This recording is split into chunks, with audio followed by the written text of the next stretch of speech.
তো বিশ্বরূপ দর্শন করা জড় ইন্দ্রিয়ের মাধ্যমে সম্ভব নয়। আমাদের যে ইন্দ্রিয়গুলি আমরা ব্যবহার করছি, আমি যেগুলি করছি, সেই ইন্দ্রিয়ের মাধ্যমে এটি দর্শন করা সম্ভব নয়। কিভাবে সম্ভব? তাহলে একটা দিব্য দৃষ্টির প্রয়োজন হবে।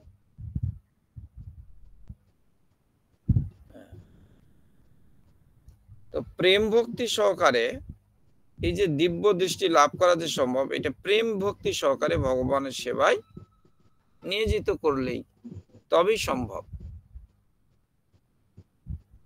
প্রেম ভক্তি সহকারে, প্রেম। তো এই যে প্রেমটা আমরা কৃষ্ণ ভাবনায় যে আমরা স্টেপ গুলো দেখতে পাই, সিঁড়ি একটা দেখতে পাই, স্টেপ। তো দেখুন, এখানে আমরা কিছু কথা বলতে পারি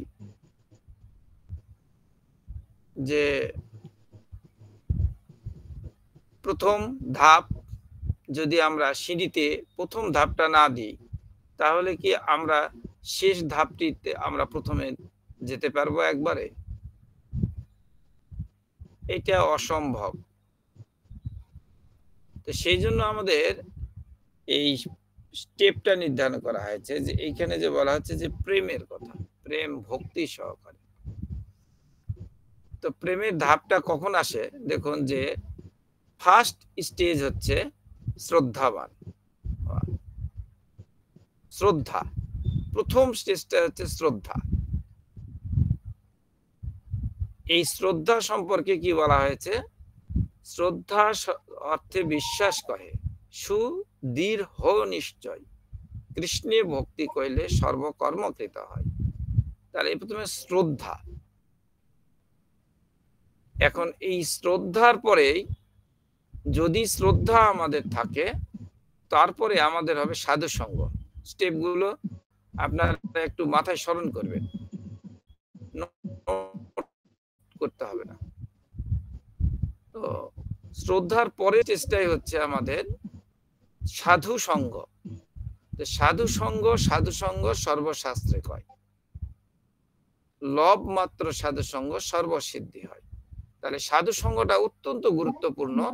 আমাদের মনে রাখতে হবে, সাধু সঙ্গ মানে সাধুর গায়ের সঙ্গে লেগে থাকা নয়। সাধু সঙ্গ মানে সাধুর কথা আমাদের শ্রবণ করে আমার সেটা উপলব্ধির মাধ্যমে নিজের জীবনে প্রয়োগ করা।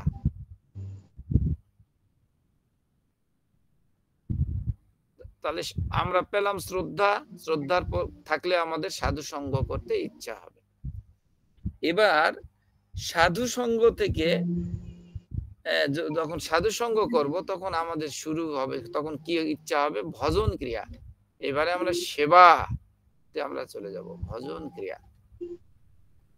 হ্যাঁ, ভজন আর ভোজন, হ্যাঁ, ভজন না, ভজন মানে সেবা করা ভগবানকে। তো এখন এই ভজন যখন আমরা শুরু করব,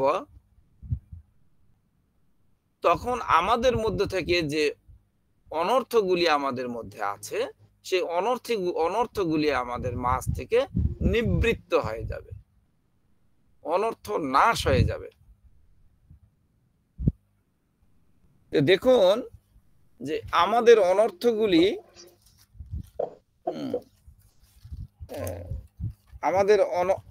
আমাদের অনর্থগুলি যে নাশ হয়, হ্যাঁ, যেমন বলা হচ্ছে যে ভগবানকে যে হৃদয়ে বসবে, সেইখানে যদি আমাদের হিংসার স্থান থাকে, কাম ক্রোধ লোভ মোহ মদ মাৎসর্য, এই মাৎসর্যটা যদি থাকে আমাদের, বা অদেশটা মানে দেশ থাকে, ঈর্ষা থাকে মানে ঈর্ষা বা হিংসা, তাহলে কিন্তু সেটা সম্ভব হয় না আর কি।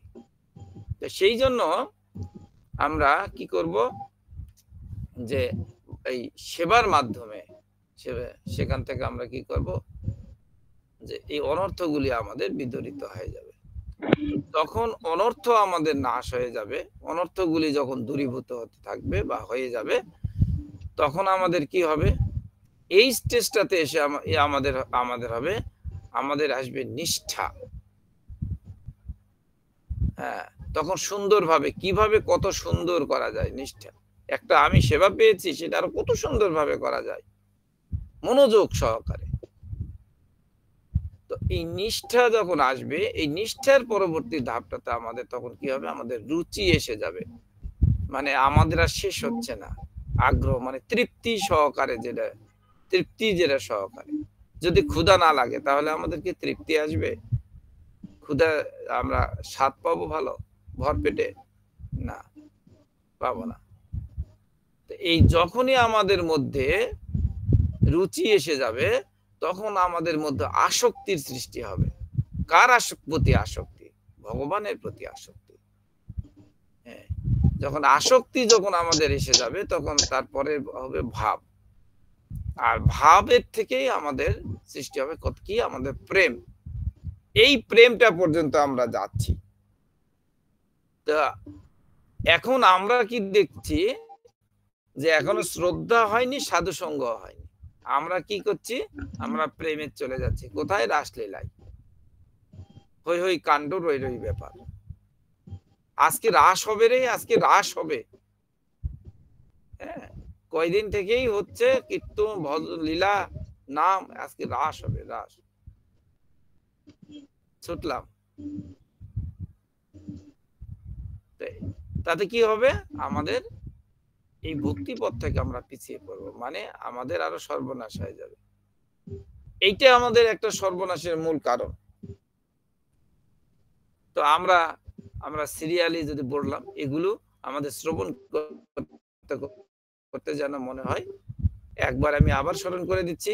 শ্রদ্ধা, শ্রদ্ধার পরে সাধুসঙ্গ, সাধুসঙ্গর পরে ভজন ক্রিয়া, ভজন, ভজনের পরে হবে অনর্থ নিবৃত্তি। অনর্থ নিবৃত্তি যখন হবে, তখন আমাদের আসবে কি? নিষ্ঠা, তারপরে রুচি, রুচি থাকলে আসক্তি, রুচির পরে আসক্তি, ভাব এবং শেষে প্রেম। এই সিঁড়ি আমাদের। তো এখানে প্রেম ভক্তি সহকারে ভগবানের সেবায় নিযুক্ত করা, এই দিব্য দৃষ্টি লাভ করার একটা শর্ত। তো এক জায়গায় বসে ব্রহ্মাণ্ড দর্শন করা, একই স্থানে বসে থেকে ব্রহ্মাণ্ড দর্শন করা, যেমন এইখানে বসে আছে, এবং বিশ্বরূপের ভগবানের যে একটা তেজ আছে, এই তেজটা সহ্য করা সাধারণ মানুষের পক্ষে, সাধারণ জীবের পক্ষে কখনো সম্ভব না। এটা অসম্ভব। তো সেজন্য অর্জুন কে কি করা হলো?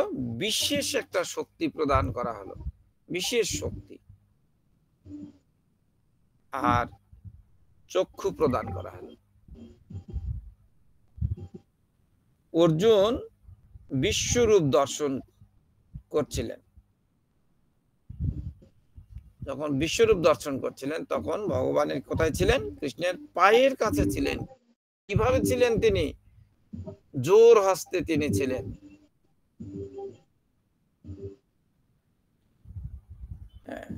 এবং কি দাঁড়িয়েছিলেন? না, জোর হস্তে তিনি বসেছিলেন। অর্জুন দেখতে পেলেন যে শ্রীকৃষ্ণের শরীরে কি হচ্ছে?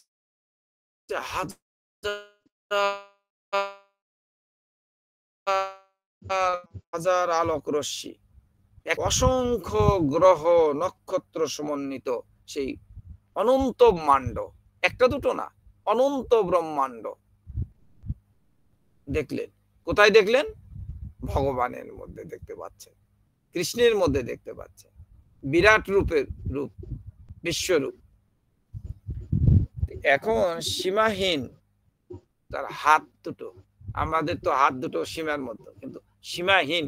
তার কোনো কত দূর পর্যন্ত যে তার হাত বিস্তৃত, বা সীমাহীন হাত, কতগুলো যে হাত, এগুলো তিনি দেখলেন। তারপরে শুধু হাত দেখলেন, মুখও দেখলেন। হ্যাঁ, মুখও দেখলেন। যদি আমাদের নারায়ণ আশ্রিত দাস প্রভু যদি বিশ্বরূপটা একটু প্রদর্শন করান, তো কোনটি হিংস্র? কোনটি হিংস্র, হ্যাঁ, এত হিংস্র, এবং কোনটি আবার শান্ত। একই রকম না, হিংস্র এবং শান্ত। আবার কোনটি থেকে আবার কি পাচ্ছে? বৈরাগ্য প্রকাশ পাচ্ছে কোনটি থেকে। আবার কোনটি কি দেখাচ্ছে? মুক্তির পথ দেখাচ্ছে। এইগুলি দেখে অর্জুন কি আনন্দ করলেন, হাততালি দিলেন? না, অর্জুন মহাশয় ভীত হয়ে গেছেন, তিনি ভয় পেয়ে গেছেন, তিনি এখন প্রার্থনা করছেন, আর সহ্য করতে পারছি না, আর সহ্য করতে পারছি না। তখন তিনি বললেন, কৃপা করে আপনার চতুর্ভুজ রূপটি দেখান। কিন্তু শ্রীকৃষ্ণ তো জানেন যে অর্জুন তার দ্বিভুজ মূর্তি, দ্বিভুজ যে রূপ, সেই রূপেই তিনি আকাঙ্ক্ষা করছেন। তাই কি করলেন? তিনি চতুর্ভুজ রূপ দেখালেন, বিশ্বরূপ থেকে চতুর্ভুজ, এবং চতুর্ভুজ থেকে তিনি দ্বিভুজ রূপ তিনি দর্শন করালেন। তো এখন একটু এখানে রেফারেন্স আছে, যে রেফারেন্স আছে যে ভগবানের আবির্ভাবের দৃষ্টান্ত এখানে আছে, যে শ্রীকৃষ্ণ বসুদেব ও দেবকীর সামনে প্রথমে চতুর্ভুজ রূপে আবির্ভূত হলেন, তারপর দ্বিভুজ রূপ আবার ধারণ করলেন। এটা একটা রেফারেন্স এখানে আছে। এখন প্রভুপাদ বলছেন যে শ্রীমদ্ ভাগবতের উদ্ধৃতি দিয়ে মায়াবাদীরা শ্রীকৃষ্ণকে একজন সাধারণ মানুষ বলে প্রমাণ করার চেষ্টা করে, এবং তারা বলে যে তারা বলে যে প্রত্যেকেই ভগবান, আমি ভগবান, তুমি ভগবান, ভগবান সবাই ভগবান। এখন তাদের এই যুক্তি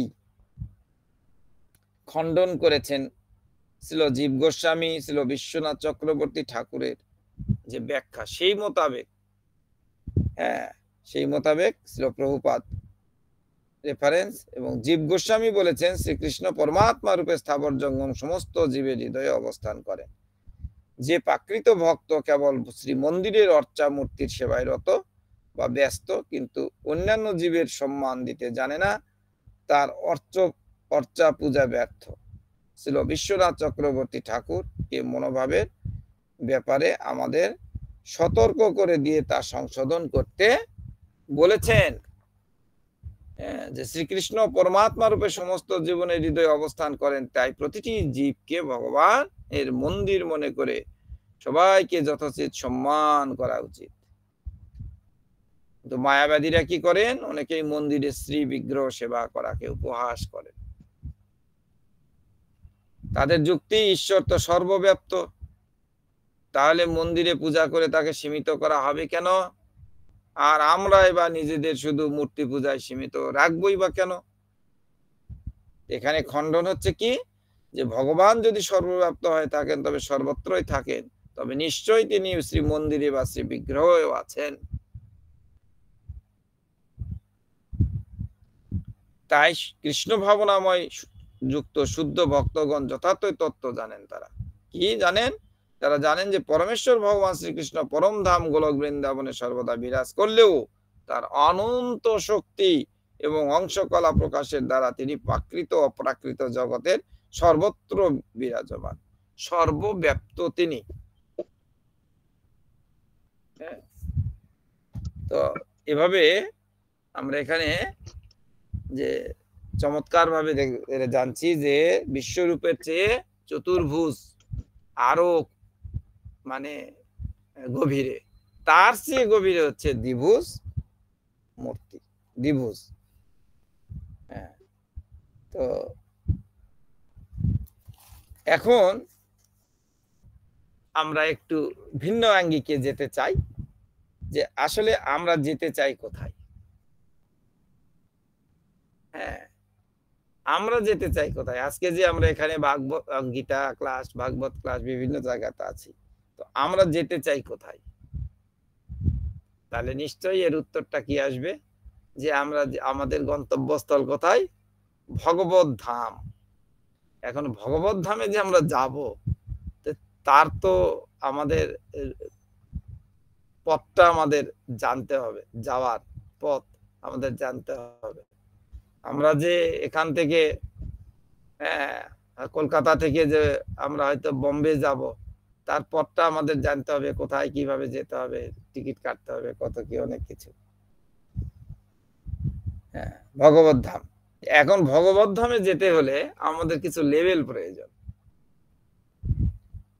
হ্যাঁ, এখন লেভেল 1 যখন আমার লেভেল 1 এ আমাদের কি লাগবে? সেখানে যে নিষেধাজ্ঞা জারি করা হয়েছে, এই নিষেধাজ্ঞা সম্বন্ধে আমাদের জানতে হবে। আমাদের এই কলিযুগে কি নিষেধাজ্ঞা আমাদের আছে? হ্যাঁ, আমাদের এই কলিযুগে নিষেধাজ্ঞা আছে। কি? সেটি হচ্ছে 4টি পাপ কর্ম। হ্যাঁ, মানে আমরা হত্যা, হ্যাঁ, মাছ, মাংস, মদ, জুয়া, অবৈধ সঙ্গ, হ্যাঁ, এই যে 4টি পাপ কর্ম আছে আমাদের, মাংসাহার বা আমিষাহার বলা হচ্ছে। তারপরে নেশা, ধুতকিরা, অবৈধ সঙ্গ। তাহলে আমাদের এই লেভেলটা অতিক্রম করতে হবে আমাদেরকে। এবং দ্বিতীয় লেভেল আমাদের কি লাগবে? দ্বিতীয় লেভেল 2 তে এসে আমাদের কি হবে? এখানে এসে এখানে আমরা কি করব? আমরা যে ব্রাহ্ম মুহূর্তে উঠব, তার কি করব? 16 মালা জপ করব নাকি মঙ্গল আরতি বাদ? না, মঙ্গল আরতি বাদ না। তিলক লাগাবো, প্রসাদ ছাড়া কিছু খাবো না, পাবো না, প্রসাদ আস্বাদন করব, একাদশীতে উপবাস করব, প্লাস প্লাস আরো বৈষ্ণব তিথি যেগুলো আছে, জন্মাষ্টমী, রাধা অষ্টমী, নৃসিংহ চতুর্দশী সামনে আসছে। হ্যাঁ, তো প্লাস প্লাস এগুলো। হ্যাঁ, তাহলে আমরা নিয়মগুলি এই যে পালন করে আমরা কি করব? এই 2 লেভেলটা আমরা সমাপ্ত করব। ভিডিও যখন গেম খেলা না, সে ছেলেমেয়েরা যখন খেলে তখন গেম, তখন এইভাবে লেভেল গুলো প্রথম লেভেল, দ্বিতীয় লেভেল, তৃতীয় লেভেল, চতুর্থ লেভেল, এরকম মানে ফাইনাল রাউন্ড হয়ে যায় তখন। এখন তৃতীয়তে আমরা কি যাব? তৃতীয় লেভেলটা আমাদের কি? যে গুণাবলীগুলো অর্জন করতে হবে। হ্যাঁ, অর্থাৎ ভক্তা অষ্টকম আমাদেরকে সম্পর্কে আমাদেরকে জানতে হবে, মানতে হবে। ভক্তা অষ্টকম। এখন ভক্তা অষ্টকমটা কোথায় পাবো? হ্যাঁ, কেউ বলুন ভক্তা অষ্টকম কোথায় পাবো? হাত তুলতে হবে না, এমনি বলুন। 8টি শ্লোক এরকম ভক্তা অষ্টকম আছে আমাদের। সেটা হচ্ছে দ্বাদশ অধ্যায়। বেশি তো শ্লোক নাই দ্বাদশ অধ্যায়, তাই না? 20টা শ্লোক নাকি? তো তার মধ্যে 13 থেকে 20 পর্যন্ত, 13, 14, 15, 16, 17, 18, 19, 20, দেখুন কয়টা? 8টা। এটা হচ্ছে ভক্ত অষ্টকম। এখানে 36টি গুণাবলীর বর্ণনা করা হয়েছে। হ্যাঁ, যেমন অদেষ্টা, আমরা দেশ মুক্ত থাকবো আর কি, ঈর্ষা থেকে মুক্ত থাকবো, হিংসা থেকে, হ্যাঁ, মৈত্রী ভাবে থাকবো। এইভাবে যখন এই গুণাবলী যখন পাশ করতে পারলে আমরা লেভেল 4 এ আমরা পৌঁছে যাব। এখন লেভেল 4 এ পৌঁছে যখন যাব তখন কি হবে? যে সততং কীর্তয়ন্ত মাম, হ্যাঁ, সততম কীর্তয়ন্ত মাম, কীর্তনীয় সদা হরি আমি 24 ঘন্টায় তখন স্মরণ। এও কি সম্ভব 24 ঘন্টা স্মরণ থাকা? হ্যাঁ, সম্ভব। তা এই যে আমরা ভাগবতম, নিত্যম ভাগবতম সেবয়া, এর মাধ্যমে আমরা পারবো এবং আমরা স্মরণে চলে যাব। আমরা শরণম, তখন কি হবে? আমরা যে আমাদের যে হোম মানে বাড়ি, প্রকৃত বাড়ি, যেখানে আলোয় বলা হয়, সেই আলোয় আমরা পৌঁছে যাব। সেটা হচ্ছে গোলক বৃন্দাবন। জয় জয় গোলক বৃন্দাবন ধাম কি। এখন কি হবে এখানে এসে? যে এই যে আমাদের তৃতীয় লেভেল আমরা যেটা বললাম গুণাবলী, এখন প্রথমে কি হবে? প্রথম স্টেজটা কি হবে? প্রথমেই ভক্তি জীবনে বাধা আসবে। অর্জুনের বাধা কোথায় এসেছিল? হ্যাঁ, শিক্ষক তার টিচারের কাছ থেকে এবং তার কি পিতামহর কাছ থেকে। এইটা কেন? আমরা ওই রকম বাধা পাবো, যে আমাদের টিচাররা যখন বলবে, হ্যাঁ তুমি কথা শুকিয়ে গেছো, ব্রেনে ঢুকছে না, করতে পারছো না, তুমি দুর্বল হয়ে যাবে, বিভিন্ন কথাগুলো এইখান থেকে আমাদের বাধা আসে, অর্থাৎ আত্মীয় স্বজনদের কাছ থেকে এবং তার শিক্ষকের কাছ থেকে বাধা আসে। এখন ভগবান ভালো লাগে, বই পড়তে ভালো লাগে, পার্কে যেতে ভালো লাগে, শপিং করলে ভালো লাগে, মন্দিরে যেতে ভালো লাগে, এগুলি আমাদের সবই ভালো লাগে। এইটা হচ্ছে প্রথম স্টেজ। এখন দ্বিতীয় স্টেজে গিয়ে কি হবে? যে হ্যাঁ, সবখানে যেতেই আমার ভালো লাগে, পার্কে যেতে ভালো লাগে, আমার শপিং করতে ভালো লাগে, হ্যাঁ, তবে আমার একটু মন্দিরে যেতে একটু বেশি ভালো লাগে। এই দ্বিতীয় স্টেজে। কেন? ওখানে খুব আনন্দ আছে, আনন্দ হয়, খুব ভালো লাগে।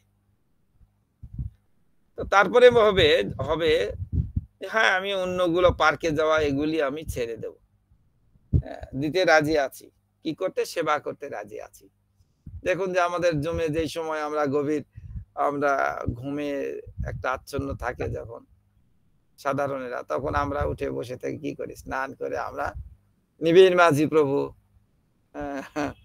আমাদের বিশ্বজিৎ প্রভু, দিবারানী মাতা এবং আরো অন্যান্য প্রভু মাতাজিরা যারা আছেন, তাদের কণ্ঠস্বরটা কি ভেসে আসে কিভাবে, হ্যাঁ, শুধু ওপেন করা মাধ্যমে। হ্যাঁ, আর এই ওপেন করতে আমাদের নারায়ণাশ্রিত দাস প্রভুকে কিভাবে তারা একটু দেরি হলে প্রভুকে ফোন করে ফেলবে, প্রভু সময় হয়ে গেছে।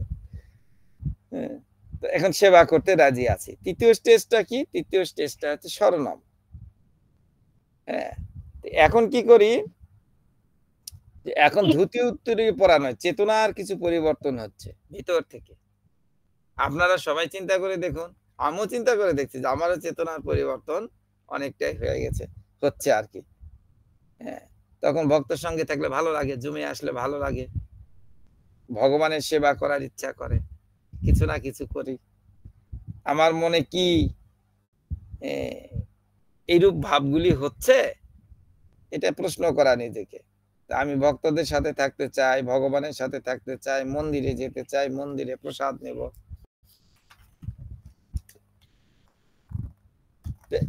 কি হবে? যে ভগবান খুশি হবে কোন গুণগুলি আনলে?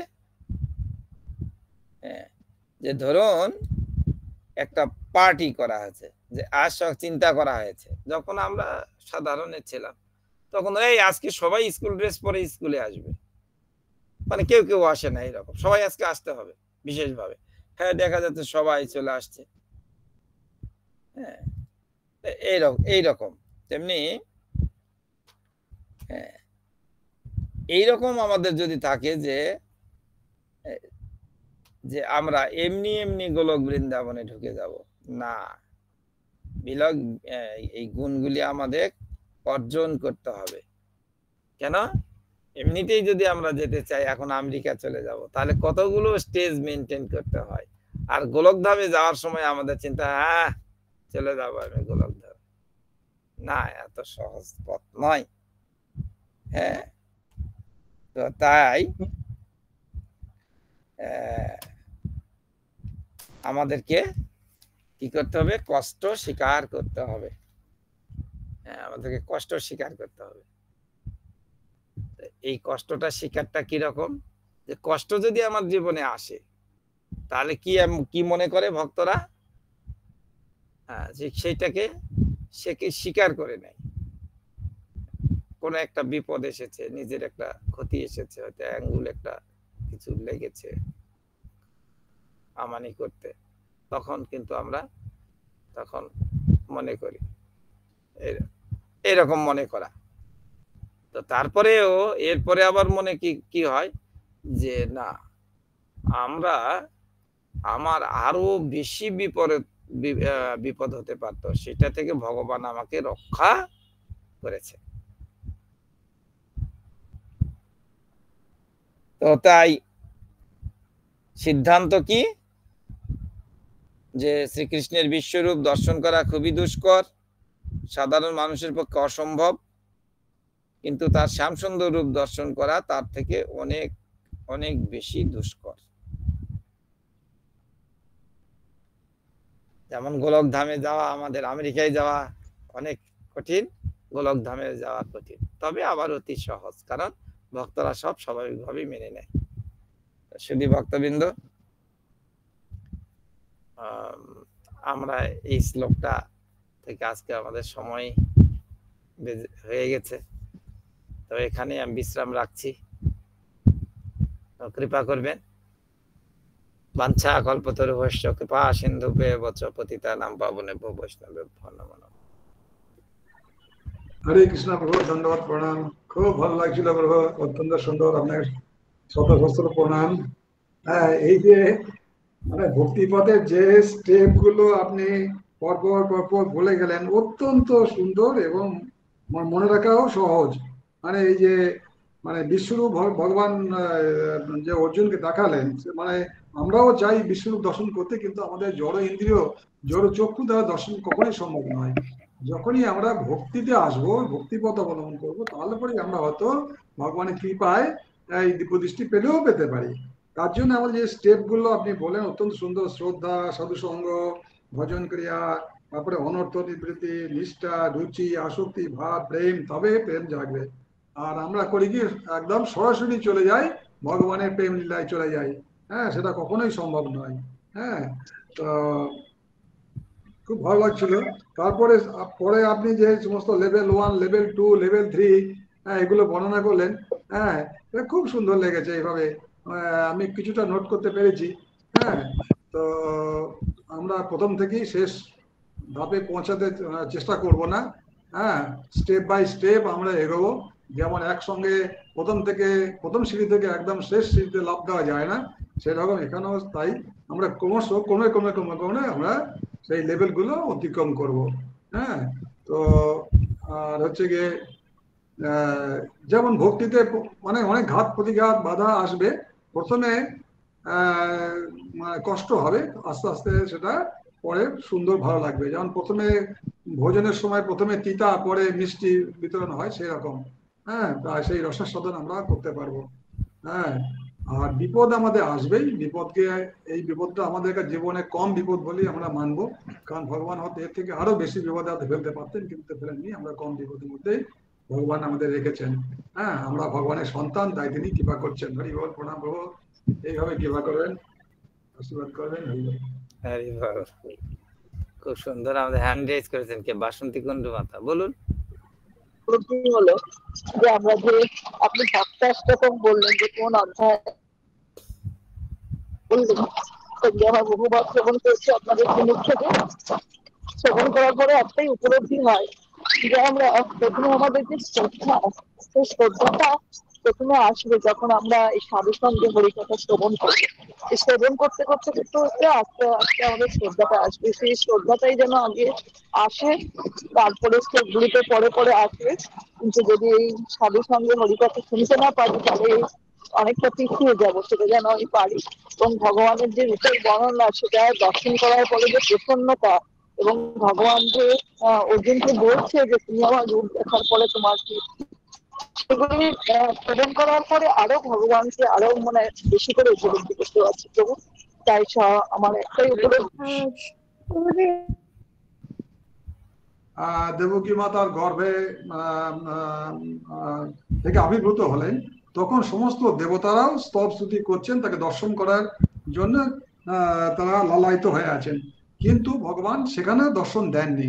তাহলে পরে মানে দেবশ্রী ব্রহ্মা আদি এরা কি এই বিশ্বরূপ দর্শন করার সময় দর্শন করেছিলেন, তার আগে কি ভগবানকে দর্শন করতে পারেননি? এটুকু জানতে ইচ্ছে করছে প্রভু। ওখানে তো ভগবান তো আমাদের মতো যে ভাবে আমাদের যেখানে জন্ম হয় সেটা ওইখানে ওই রকম ভাবে জন্ম হয়নি। তো দেবতারা আগাম এসে গেছেন সেটা দর্শন করার জন্য। যেমন আমরা মায়াপুর গেলে বা মন্দিরে, বড় বড় মন্দিরে গুলাতে গেলে আমরা কি সবাই মঙ্গল আরতির সময় আমরা কিভাবে থাকি উদ্গ্রীব হয়ে, তখনও ভগবান দেখা দেননি। তদ্রূপ দেবতারা এইভাবে এসেছিলেন তখন দেখার জন্য আর কি, তার যে আসছে সেই ভগবান সেই রূপটা দেখার জন্য, এইটা ওখানে হয়েছে প্রভু। ধন্যবাদ প্রভু, হরিবল, প্রণাম প্রভু। প্রণাম। বাসন্তী কুণ্ড মাতা কি এসেছেন? বলেন।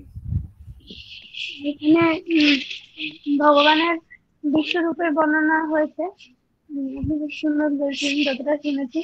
এখানে নেটের একটু সমস্যা হচ্ছিল, তো এখানে এটা বলছে যে ভগবানের যে বিশ্বরূপ সেটা তার পরম ভক্ত এই অর্জুনের কথা বলছে। তো এখানে যেই রূপের আকাঙ্ক্ষী হচ্ছে দেবতারা, দেবতারা এই রূপ দেখতে আকাঙ্ক্ষিত থাকেন, কিন্তু ভগবান কাকে এই রূপ দেখিয়েছেন না তার পরম ভক্ত অর্জুনকে। তো এখান থেকে বুঝতে পারছি, কিন্তু এখানে যে প্রভুজি তাৎপর্যে আপনি সুন্দর করে ব্যাখ্যা করলেন যে এই ভগবানের যে বিশাল যে রূপ, বিশাল রূপ, সেই রূপের থেকেও বেশি আকর্ষণীয়, বেশি সুন্দর দ্বিভুজ রূপ, এই শ্যাম সুন্দর রূপ, যেটা আমাদের কাম্য। তো আমরা শ্যাম সুন্দর মানে রূপকে, ত্রিভুজ মুরলীধারী এই শ্যাম সুন্দর রূপকে আমরা সেবা পূজা করব, যে রূপ দর্শন করলে আমাদের ভক্তদের মন আনন্দে থাকবে।